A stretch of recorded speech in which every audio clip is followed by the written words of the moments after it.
Hello दोस्तों, स्वागत है आपके अपने यूट्यूब चैनल एजुकेशन टीम में। आज हम फिर से लेके आए हैं साइंस और GK miscellaneous railway SSC group D के लिए top 25 question specially railway group D के लिए है और एनटीपीसी सीबीटी 2 के लिए, जिसमें साइंस और जीके दोनों के स्टैटिक और साइंस दोनों के क्वेश्चन होंगे टॉप 25। और जैसा कि अभी लग रहा है कि आने वाले 1 से 2 सप्ताह में 1 से 2 वीक में आपको रेलवे ग्रुप डी का नोटिफिकेशन भी आ जाएगा कि एग्ज़ाम का डेट भी आ जाएगा। आई मीन टू से कि एग्ज़ाम का डेट भी आ जाएगा। तो आप लोग पढ़ाई जम के कीजिए और जो आप लोगों का मांग था वो भी लगभग मान लिया गया है और उसका डेट भी आने वाला है। तो शुरू करते हैं टॉप 25 क्वेश्चन। तो रेलवे स्पेशली रेलवे से डिज़ाइन है, तो रेलवे से भी कुछ क्वेश्चन मैंने हर सेट में रखे हैं। पहला क्वेश्चन है, भारत में रेल का आरंभ किस सन में हुआ, यानी किस ईस्वी में हुआ, किस साल में, किस ईयर में हुआ रेल का। तो भारत में सबसे पहली ट्रेन 16 अप्रैल 1853 को मुंबई से थाने के बीच में, कितना 16 अप्रैल 1853, यहाँ पे नहीं, ये नहीं हो जाएगा, ऑप्शन नंबर बी हो जाएगा ना। 1853 में कौन सा, ऑप्शन नंबर बी 16 अप्रैल, 16 ऑफ अप्रैल।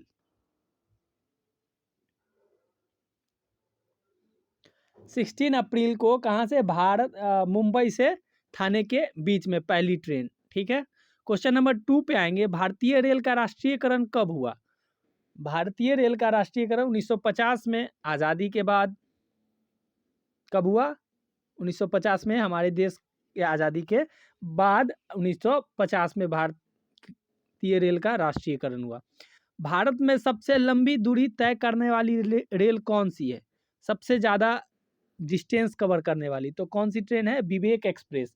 विवेक एक्सप्रेस जो है वो सबसे लंबी दूरी तय करती है। कहाँ से कहाँ तक, तो डिब्रूगढ़ से कन्याकुमारी तक विवेक एक्सप्रेस तय करती है। कहाँ से, डिब्रूगढ़ से कन्याकुमारी तक, जिसका डिस्टेंस हो जाता है 4247, यानी 4247 किलोमीटर टोटल डिस्टेंस वो कवर करती है अप्रॉक्स 85 घंटे में। कौन सा, विवेक एक्सप्रेस। विवेक जो है सो सबसे ज़्यादा लंबी दूरी को तय करती है डिब्रूगढ़ से कन्याकुमारी तक। ठीक है, सबसे लंबी ट्रेन हो गई।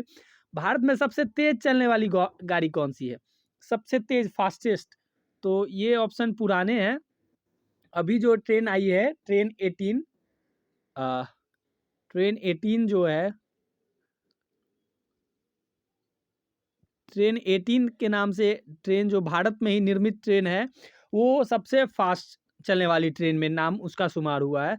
वो उसका स्पीड है 180 किलोमीटर पर आवर और अंदेशा जताया जाता है कि वो 200 प्लस भी चल सकती है। उसको अभी टेस्ट किया गया है, तो 180 किलोमीटर पर घंटा के स्पीड से वो चलती है ट्रेन 18। ठीक है, रेल इंजन के आविष्कारक कौन है। अच्छा, ऐसे अगर ये ऑप्शन दिया रहा है तो इसका क्या हो जाएगा, पुराने ऑप्शन वाले में तो शताब्दी एक्सप्रेस कर दीजिएगा। ऐसे ट्रेन ट्रेन ट्रेन 18 T18 लिख देते हैं। ठीक है, 180 किलोमीटर पर घंटा इसका स्पीड। रेल इंजन के आविष्कारक कौन थे, तो रेल इंजन के आविष्कारक जॉर्ज स्टीफेंस। कौन है, जॉर्ज स्टीफेंस। ये इन्होंने क्या किया था, पब्लिक पैसेंजर ट्रेन, जो हम लोग पैसेंजर ट्रेन पे चलते हैं ना, जिस पे पब्लिक चलती है, उसका आविष्कार किया था। लेकिन सबसे पहले रेल इंजन का आविष्कार हुआ था 1803 में, जिसको किया था रिचर्ड ट्रेविथियक। कौन किए थे, रिचर्ड ट्रेविथियक, जो इंग्लैंड के थे। लेकिन उसके बाद जॉर्ज स्टीफेंस ने पब्लिक पैसेंजर ट्रेन का आविष्कार किया। ठीक है, तो ये रेल से रिलेटेड कुछ क्वेश्चन रहे। अब आते हैं क्वेश्चन, निम्न में से कौन सा पदार्थ लेंस के लिए प्रयुक्त नहीं किया जा सकता, लेंस के रूप में यूज नहीं किया जा सकता, इसमें कौन, तो जल तो होता ही है, अवतल लेंस की तरह काम करता है। प्लास्टिक का भी होता है, कांच का भी, तो एक मिट्टी ही है जिसका यूज हम लेंस की तरह पे नहीं कर सकते। तो इसका सही जवाब क्या हो जाएगा, option number B. Question number 7 में, उत्तल लेंस की क्षमता होती है ऋणात्मक, धनात्मक, शून्य या अन्य। तो उत्तल लेंस की क्षमता क्या होती है, धनात्मक, उत्तल लेंस की क्षमता हो जाएगी हमारी धनात्मक। और अगर हमसे पूछे अवतल का, अगर अवतल का, तो आप लोग कमेंट में अवतल का क्या हो जाएगा, तो अवतल का निगेटिव हो जाता है। उत्तल का, उत्तल का अगर धनात्मक है तो अवतल का ऋणात्मक, उत्तल धनात्मक, अवतल ऋणात्मक। ठीक है, इस तरीके से याद करें। लेंस की क्षमता का एसआई मात्रक क्या होता है, डायोप्टर होता है। लेंस की क्षमता का एसआई मात्रक क्या होता है, डायोप्टर हो जाता है। Option number C right answer हो जाएगा। क्वेश्चन नंबर 9, पानी से भरी बाल्टी की गहराई कम दिखाई देती है, इसका कारण क्या है। पानी से भरी बाल्टी का गहराई कम दिखाई देता है, ये किस वजह से होता है, अपवर्तन के कारण। किस वजह से, अपवर्तन के कारण ऐसा होता है। नेक्स्ट, पानी में डाली हुई छड़ी टेढ़ी दिखाई देती है, ये किस वजह से होता है। जब हम पानी भारी भारी भरी बाल्टी में कोई छड़ी डालते हैं तो वो लगता है कि टेढ़ा हुआ है, ऐसा क्यों होता है, वो भी अपवर्तन के कारण ही होता है, प्रकाश के अपवर्तन का। पृथ्वी पर दिन और रात होते हैं, जो डे और नाइट होता है, किस वजह से, वार्षिक गति के कारण, छमाही गति के कारण, तिमाही गति के कारण, या दैनिक गति के कारण। तो अर्थ का दैनिक गति के कारण हमें दिन और रात होता है। जो अर्थ गोल गोल घूमता है ना, तो एक दिन में एक चक्कर घूम जाता है, इसीलिए जो साइड सन के तरफ होता है वो दिन होता है, और जो सन के विपरीत, मतलब अर्थ सन का लाइट जिस साइड पे नहीं पड़ता उधर रात हो जाता है। तो किस वजह से होता है, दैनिक गति के कारण। क्वेश्चन नंबर 12, सबसे बड़ा ग्रह कौन सा है। सबसे बड़ा ग्रह कौन सा हो जाएगा, तो बृहस्पति। बृहस्पति ग्रह जो है वो सबसे बड़ा है। अच्छा, सबसे छोटा कौन सा हो जाएगा, ये क्वेश्चन भी आ गया, सबसे छोटा कौन सा ग्रह है, तो इसका हो जाएगा बुध। बुध ग्रह जो है सबसे छोटा, ऑप्शन नंबर सी आंसर हो जाएगा। अगुलहास धारा किस महासागर में बनती है, अगुलहास धारा किस महासागर में बनती है, तो ये हो जाएगा ऑप्शन नंबर बी, हिंद महासागर में। कौन से महासागर में, हिंद महासागर में अगुलहास धारा बनती है।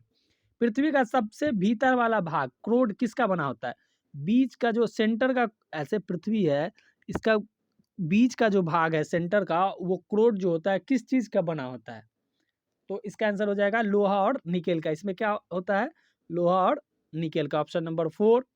खाद्य पदार्थ का पौधों में स्थानांतरण का मुख्य रूप कौन सा है, पौधों में स्थानांतरण का मुख्य रूप कौन सा होगा, तो ग्लूकोज होगा, स्टार्च होगा, सुक्रोज होगा, या प्रोटीन होगा।